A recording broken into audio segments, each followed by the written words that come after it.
slasher spree, where mysteries and terror be and darkness comes for you and me. Join us on a slasher spree. There's no place to hide, and soon you'll see siblings on a slasher spree. We're back, baby. I know this is only our second episode, but I am very confident that that jingle will never get old. It's way catchier than I thought it would be. Way catchier. Like, I find myself singing it. Same. Yeah, good. So before we get started, we do need to acknowledge that tomorrow is Friday the 13th Oop, in October. oop, oop. A moment of appreciation for that.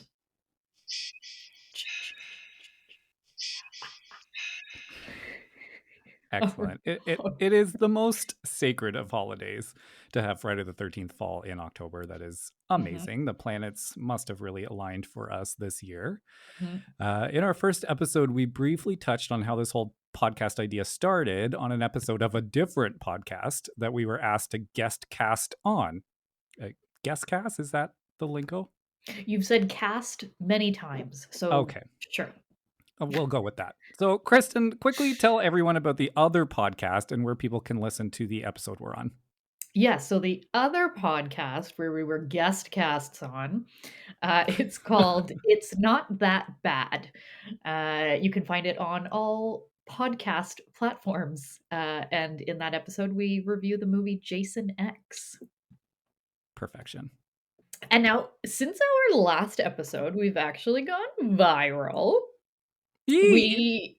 We did a little reel challenge, and we've reached nearly 2 million views. I'm considering that viral. I don't Yeah. know. That's a lot of people. I've also had actually a big social media account reach out to us and ask if they can feature us, and they have like 9 million followers. So again, Whoop. very exciting. We cover that in some content that we will share on our social media platforms this week. And then we may touch on it next week with a special guest. Ooh. So, Randy, tell everyone what we're up to tomorrow on this rare October Friday the 13th. Well, the Slasher siblings will be headed to Haunted Hallows Scream Park, which is located in York Region, just minutes north of Newmarket. And we'll be providing some additional details and a full review of the haunt on our next episode. This has actually become one of our favorite local for me, one of our favorite local haunts. We've gone each year for the past 3 years, I think now, and it never disappoints. We've also made it a tradition that we go to Worksburger for dinner prior to, and I don't know, really look forward to it every year. I gotta say though, I am sad because Adam is not coming with us this time. He's come with us every other time. And he's just so fun to go through haunts with. He's like what is Adam, 6'4", 6'5"? Yep. And yeah, he manages to like shrink and crouch into this little tiny person, and it makes me happy to watch him go through haunts. Yeah, we made the mistake of watching The Nun Part 2 last night, and he was up all night Amazing. with night terrors. Poor Adam. I love you, Adam. But yeah, I mean, the place is pretty impressive. I was blown away for it being kind of a local haunt, as you say. But yeah, once we get our warm and fuzzies from that experience, we'll be retiring for the evening to Grayskull cinemas to watch one or likely multiple Friday the 13th films as dictated by tradition. Which seems like a really good segue. So, Kristen, tell us about your in-home theater and how it's evolved from a garage to a setup that, in my humble opinion, can compete with theater titans like Cineplex or AMC. So flattering. So when we moved into this house, it was the middle of the pandemic. It is so much more space, this house, than we were ever used to. We came from the city. They had converted the garage into this. It was like a great big second living room. As a family without kids, one giant living room seemed like enough. We most certainly did not need two. So the only logical use for that room was obviously a home theater. We did most of the work ourselves, which, if you know Leo or I, it says a lot. We're not terribly handy. Mama Slasher and I painted everything black, obviously. I did the design stuff, hung all, classic movie posters, DIY'd the backlit poster frames.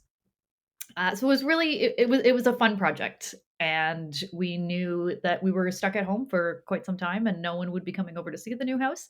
So we kind of took on that project. I will add, what was most exciting for Leo and I, anyways, to have this movie room was that we had this gorgeous antique pram. Think Rosemary's Baby, if you're not entirely sure what a pram is, or type it in a quick Google image search. We got the pram from our neighbor in the city at the time. I was over at her house one day and we were going through some stuff in her basement, and I see this stunning pram and I was like, "Oh my gosh, Diane, like this is gorgeous." And she's like, "Oh yes, I used it for, my kids and this and that." And so it came around to Halloween that year, and Diane was again used to our shenanigans when it came to Halloween and that sort of thing. And so I said to Diane, I said, "Is it okay if we borrow the pram for like a little scene that we're doing?" And she's like, "Oh, okay." And I'm like, "Oh, I'm going to put a zombie baby in it and this and that." She just kind of stared at me. Diane was this lovely, lovely older woman. So you can imagine she was probably horrified. But, anyways, unfortunately, Diane ended up getting sick and she did pass. But she made it a point to let her daughter know that Leo and I were to receive that pram. So we have the pram and it is proudly displayed in the theater. Honestly, truly iconic, and your Diane impression was bang on. But let's jump right into discussing the oddities market that we attended in Buffalo back in August, and then our all-time favorite store where I have spent a lot of money, Cabinet of Mhm. Curiosities. But let's start with the market. Yeah, so actually it feels that, this is one of the first really big scale shows that you've been to. What exactly were you expecting, when we planned to go to the Oddities and Curiosity Expo in Buffalo? So I would have to say that aside from something similar like the Fan Expo in Toronto in terms of like square Mm, footage, this was definitely the largest oddities convention I've ever had the pleasure of attending. I always try and check out the smaller scale Toronto markets because I love supporting local vendors. So mhm. I had an idea what this was going to be, but wow. Before we go into the spooky specifics of our purchases, why don't you tell our oddity virgin listeners what an oddities market is and what this one specifically caters to? Oh, yes, I just love these places so much. So, the Oddities and Curiosities Expo showcases hand selected vendors, dealers, artists, and small businesses with all things weird. You'll find items such as taxidermy, preserved specimens, original artwork, horror, Halloween inspired pieces, antiques, handcrafted oddities, creepy clothing, odd jewelry, animal skulls, bones, funeral collectibles, everything. Anything that you can think of. They truly have something weird and peculiar for everyone. All items you see at their shows are legal to own and sustainably sourced. Yeah, it really is a good time to be had by all. Regrettably, they only do tours across the United States and Australia right now. So if Mhm. creators Tony and Michelle Gazzaglio are listening, please accept my apologies for butchering the pronunciation of your last name, most likely.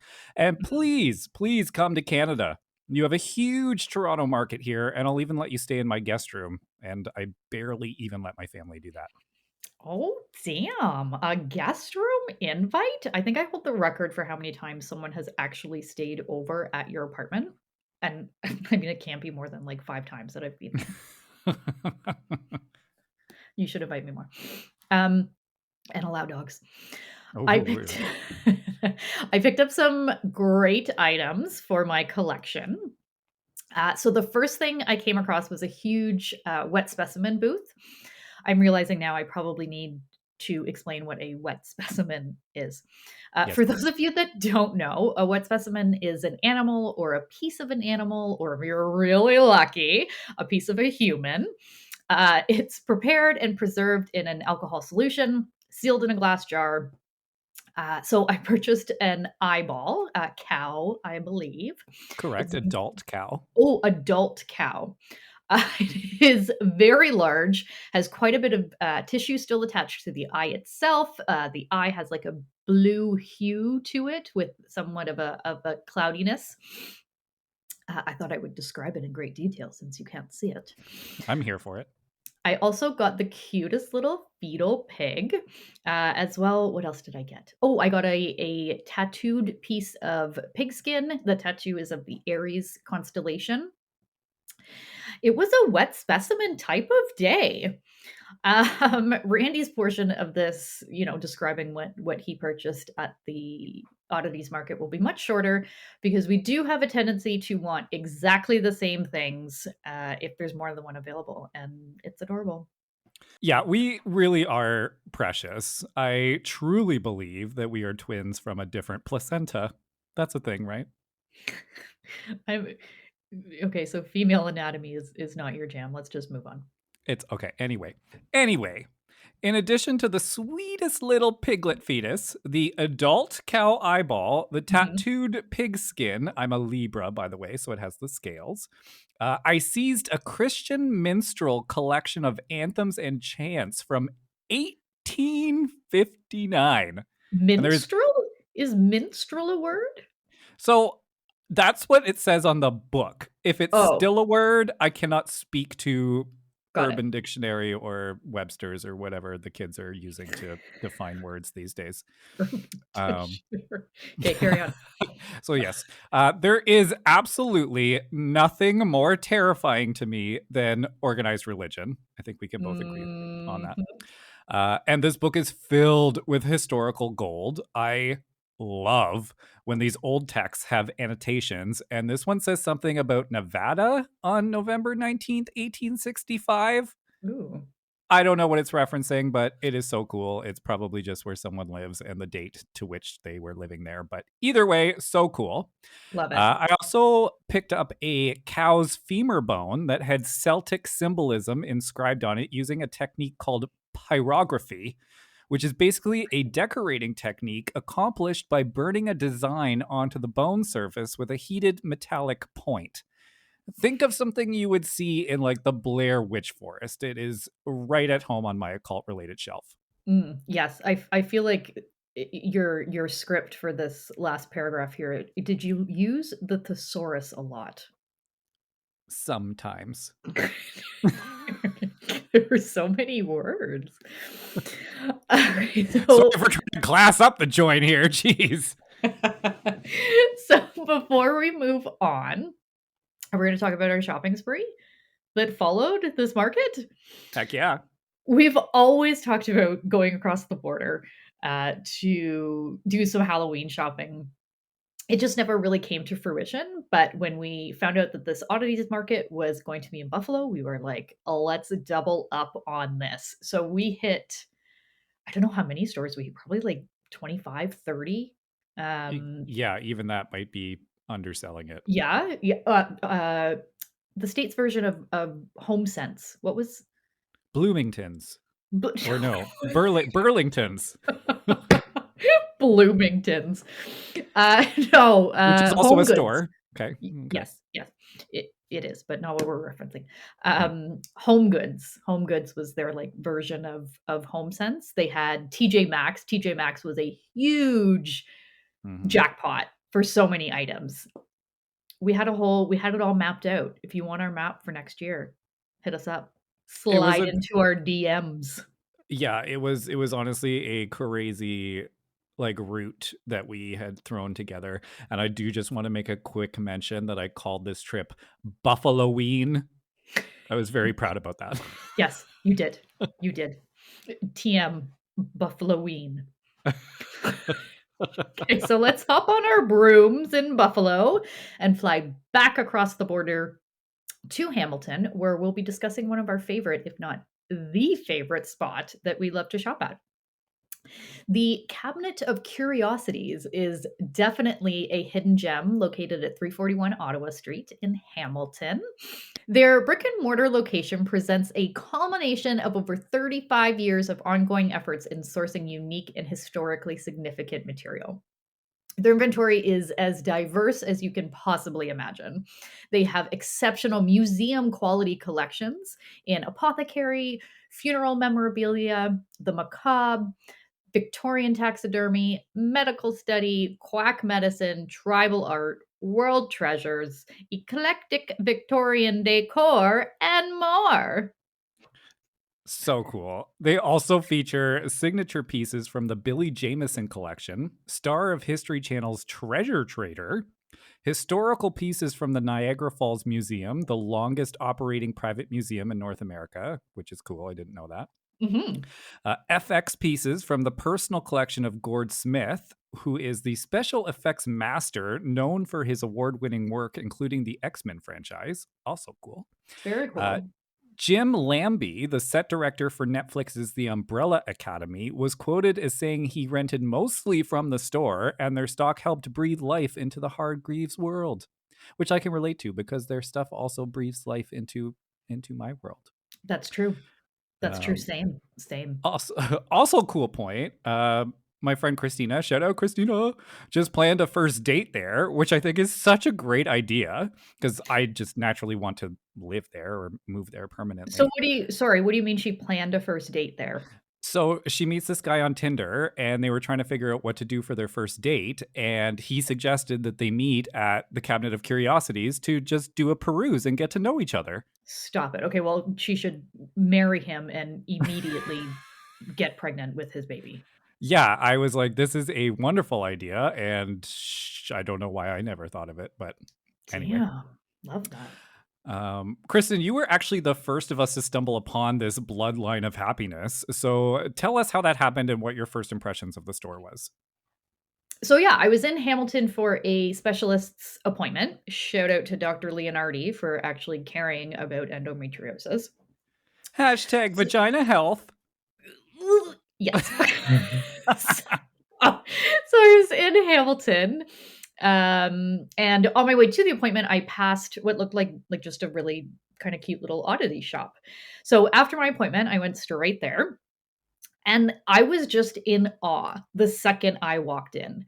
Almost immediately when you walk in, you see some massive, massive taxidermy pieces.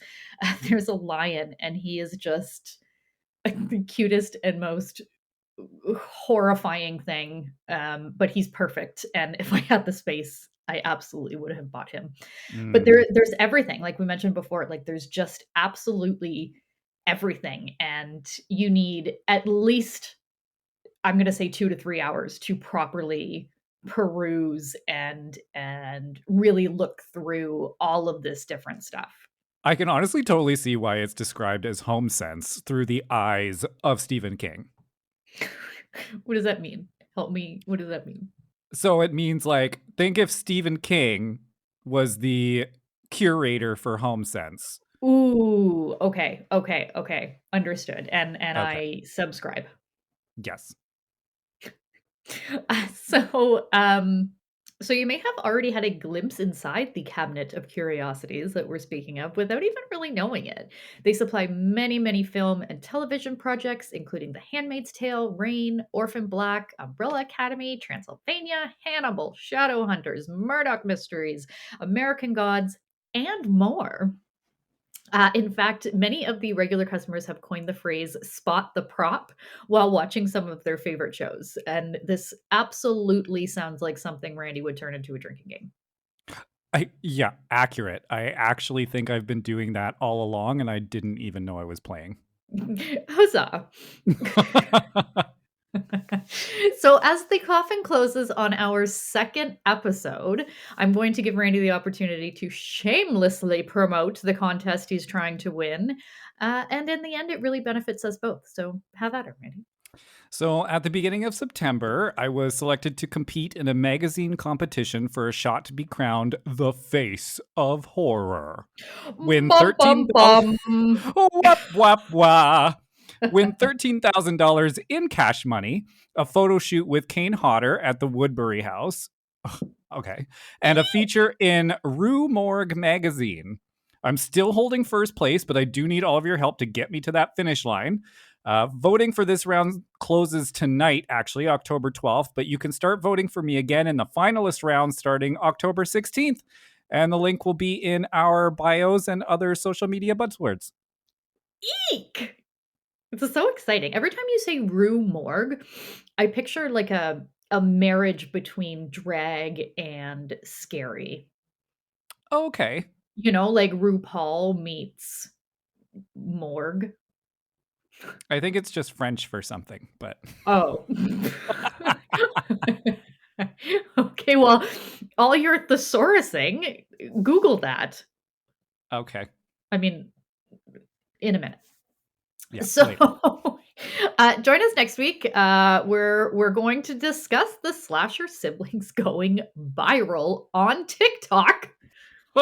With special guest, viral video fan favorite, and Slasher Siblings patriarch, or Papa Slasher, Brian Hurricane Curry.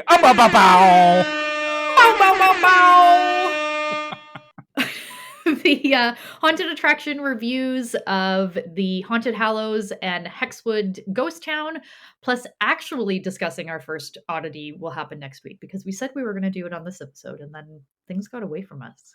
Yeah, my bad, you guys. This episode got away from me a little bit. Sorry, y'all. Well, this has been Randy and Kristen slashing our way into your hearts and nightmares. Happy haunting! Bye, witches.